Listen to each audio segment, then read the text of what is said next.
This is probably one of the most important moments in the entire novella, and most students don't realise how powerful it is. These two children, not just characters, they represent everything Dickens is trying to warn society about. So let's go through it. Yellow, meagre, ragged. This triplet shows physical decay and suffering, but this just isn't a description, it's dehumanization.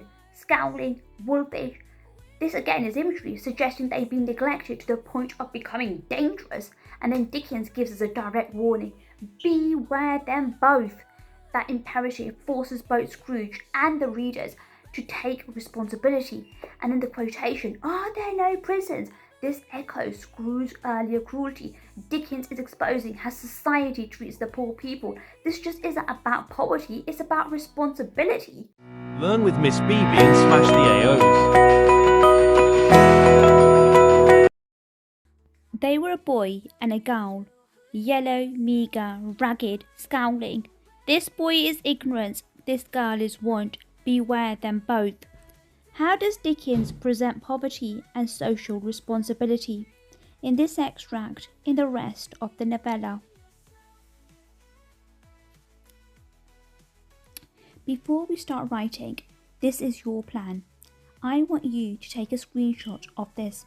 This is everything you need to pass your GCSE exams. You are answering the question, how does Dickens present poverty and social responsibility? You must use 2 ideas from the extract, 2 ideas from the rest of the novella. If you don't do this, you are limiting your AO1 marks. As the extract, you can use the quotation, yellow, meagre, ragged. Beware them both. And rest of the novella, are there no prisons? Decrease the surplus population. These are not random, they all link to the theme of responsibility. Dickens is not just showing poverty, he is blaming society. Poverty is dangerous, society is responsible. That is your argument, hold on to that. If you learn the structure and these quotes, you save time in your exam, you stay focused, you hit all AOs automatically. Right, this slide tells you exactly how to get top marks. Take a screenshot if it helps. Your essay is marked out of 30. AO1 12 marks, AO2 12, AO3 is 6 marks. So AO1 and AO2 are the most important. AO1 is your ideas. This is your argument. Answer the question directly. Focus on the theme, poverty and responsibility. Use references from the extract and the rest of the novella. What top band looks like: conceptual argument, not basic, not storytelling, clear ideas throughout, embedded quotations, links across the whole novella.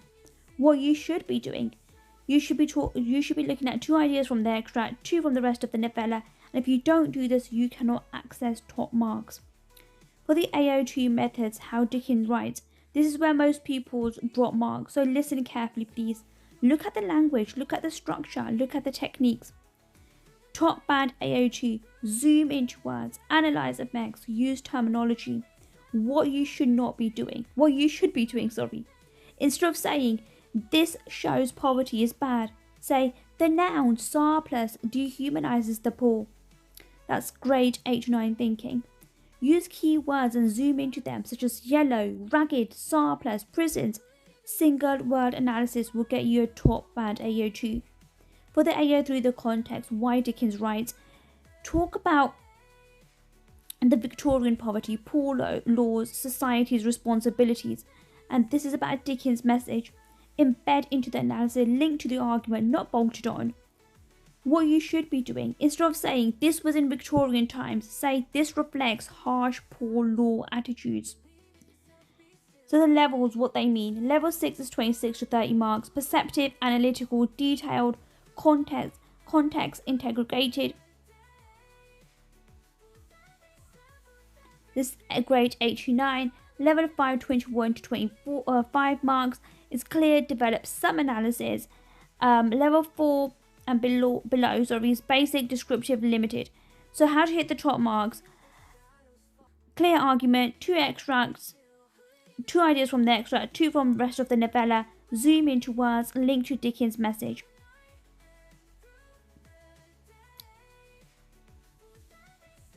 Let's look at the introduction, what they've done well.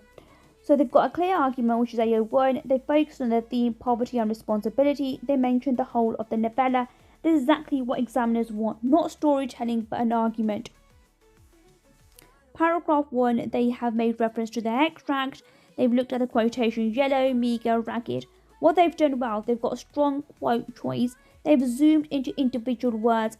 They've talked about the clear effect on the reader. So for AO1, they've talked about poverty as physically degrading. They've got a clear idea. AO2 is quite strong. They zoom into words such as triplet, yellow. They talk about the triplets, yellow, meagre, ragged. They've used GCSE terminology. They're zooming in. This is a top band AO2. They're analysing structure and language. AO3, they talked about the how challenging Victorian attitudes. They've talked about the context and linked it to the idea. Why this is strong, they don't just say it's sad, they explain how Dickens makes it shocking.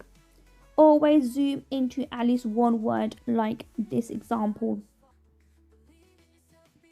Paragraph 2, extra, beware them both. What the student has done well, they've identified an imperative, they've explained the impact on the reader, they've linked it to wider meanings. So for the AO1, they've talked about poverty as a societal threat, strong interpretation. AO2, they've mentioned imperative, the writer's method, and they've created urgency. They've talked about effect, which is AO3. Society is responsible, showing clear message. This is analytical, it's not descriptive, and that's what the examiner is looking for. They're looking for analysis, not descriptive writing. Paragraph 3, okay, so this is a quotation from the rest of the novella, not from the extra that they have in front of them. Are there no prisons? So what the student has done well, they've linked to the rest of the novella, used precise quotations, they've explained the attitude. So AO1, lack of responsibility, clear argument, and AO2, they've talked about rhetorical question, which is the method, and say that it's harsh and dismissive. They've talked about the effect, the AO3. They talked about the poor law system, which shows specific context linked to the argument, and this is exactly how AO3 should be done, not random facts. They link Scrooge's words to society, not just the character.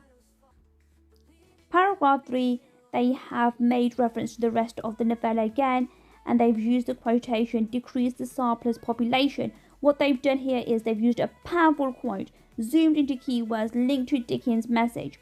So for the AO1, they've talked about the consequences of ignoring responsibility. They've developed that idea really well. They've zoomed into the word surplus. This is high level, where they're analysing one word deeply. They've looked at AO3, Malthusian ideas, and they've used sophisticated context clearly linked. This is a grade 8 to 9 thinking because it's precise, it's critical, and it's conceptual. For the conclusion, they have returned back to the argument, they summarised it clearly, and they've linked it to the message. They've talked about poverty is severe and dangerous, AO1, and they've talked about encouraging compassion and linked it to the reader's message. This is not a summary, it's a judgment. What you must do, have a clear argument, AO1, 2 quotes from the extra and 2 elsewhere, zoom into keywords, link to the context. If you follow this, you will access top marks.